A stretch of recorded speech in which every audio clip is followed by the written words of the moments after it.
Halo, Culprit, pace bene, masih di mea culpa. Dimanapun berada, mudah-mudahan kita sehat-sehat.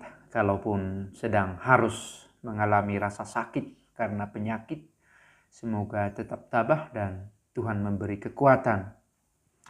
Hari ini ada dua topik yang saling terhubung. Pertama, bacaan Injil hari Minggu ke-16 masa biasa tahun B semalam. Dan yang kedua, dokumen terbaru Motu Proprio dari Paus Franciscus, Traditionis Custodes, penjaga-penjaga tradisi. Dua hal yang menurut saya berdekatan tampilnya dan berhubungan satu dengan yang lain. Tentang gembala, itu bacaan Injil semalam. Saya sebenarnya sudah membuat renungan untuk itu dan saya sudah tulis di blog Minorsum. Mudah-mudahan tidak lupa di deskripsi ini atau di kolom komunitas channel ini saya sudah post linknya. Tentang para gembala yang perlu beristirahat. Gitu ya. Menarik diri ke tempat sunyi karena makan pun mereka tak sempat. Tetapi ketika mereka mau beristirahat, orang-orang mengikuti. Awalnya mengikuti, tetapi mereka mendahului Yesus dan murid-murid. Mendahului. Bayangkan domba-domba mendahului gembala. Dan Yesus berbelas kasih atas mereka seperti domba tanpa gembala. Akhirnya Yesus memutuskan untuk mendampingi mereka. Menggembalakan. Nah, ini ide yang saya tidak sertakan dalam renungan yang saya tulis itu. Dan ada satu lagi. Bait kedua dari Mazmur Tanggapan yang berbicara, sekalipun aku berjalan di lembah yang kelam, aku tidak takut bahaya karena engkau besertaku. Nah, ini dua ide yang terabaikan oleh saya dalam tulisan itu. Maka waktu saya memimpin perayaan Ekaristi, akhirnya saya improve karena nilai ini harus ikut menurut saya. Apa arti yang penting di sana? Yang pertama, sekalipun kita bersama gembala yang baik, kita tidak akan kekurangan.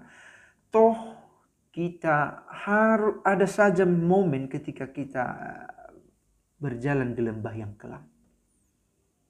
Dan itu bagian dari kemanusiaan kita. Lembah kelam kita bisa berbeda-beda. Kita punya masa lalu yang berbeda-beda. Atau masa sekarang bahkan masa depan yang berbeda pula. Ada penderitaan, ada rasa malu, ada rasa sulit, beban hidup yang kita lalui.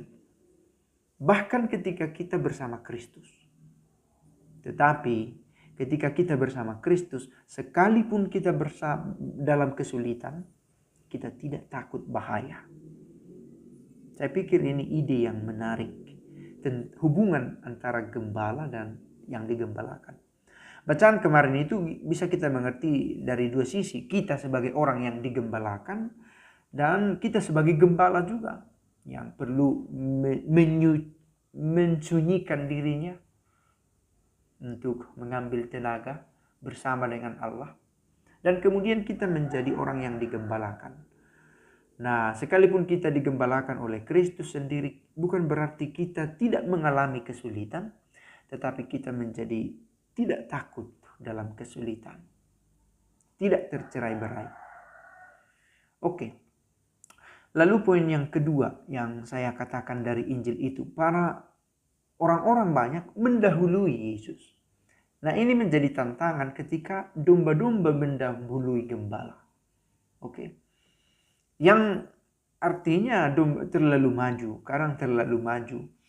Dan akhirnya tampak seperti domba tanpa gembala. Karena tidak ada yang mengepalai. Hingga bergerak bisa saja liar dan tercerai-berai.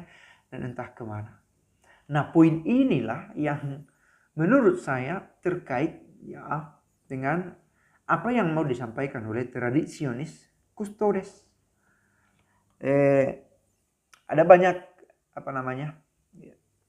interpretasi yang boleh saja muncul di tengah umat. Tapi saya pikir kita pun tidak bisa terburu-buru. Dan saya tidak bermaksud sedang terburu-buru untuk memaknai Traditionis Custodes. Penjaga tradisi. Oke, tentang apa ini? Tentang penegasan Missale Romanum yang kita pakai.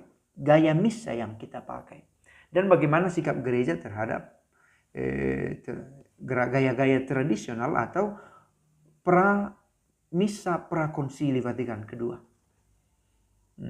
Dikatakan ya diperlukan ketaatan, bahwa pun ada misa semacam itu harus dengan seizin dari ordinaris wilayah.